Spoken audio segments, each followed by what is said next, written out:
In this video, I'm going to show you how to add a retention graph to your dashboard that looks like what's showing on the screen. Your results will vary. I'm going to begin by expanding the dashboard branch. Click on New Dashboard, and I'll give this one the name of Retention.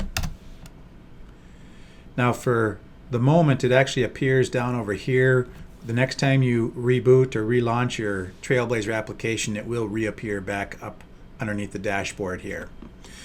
What I want to do now is expand the metrics folder, and I'm going to click on donor retention.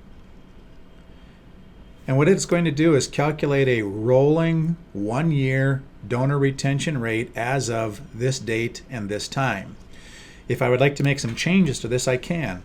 For one thing, I might be on a fiscal year, and I might be interested in how I'm doing from one fiscal year to another, as opposed to a rolling year. So I'm going to change the date to June 30 of 2016 and let it recalculate. It's now showing me my retention rates through June 30 of 2016. And of course, I'm not completed with the 2016 year, as today's date is December 2015. Another change I would like to make to this particular chart is I would like to exclude the in-kind donations, or anybody who that is an in-kind donor only.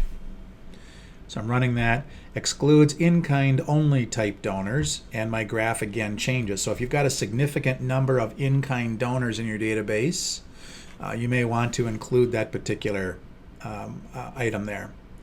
All right, and if I click it again, if I click the include, it'll put those back in, it'll remove it from the title, and the graph will shift its way back.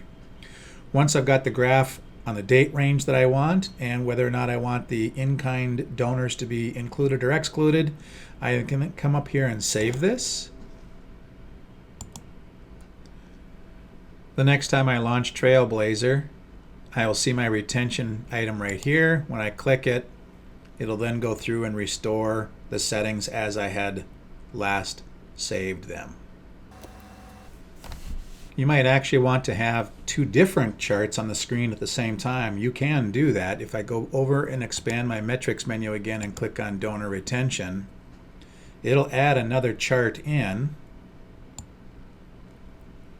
And again, it goes back to default to today's date, but I might want to change this up. So this one I have is a June 30, and this does include my in-kind donors. I'll go down to this chart,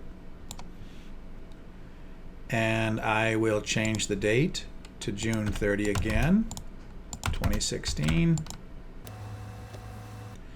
and exclude the in-kinds.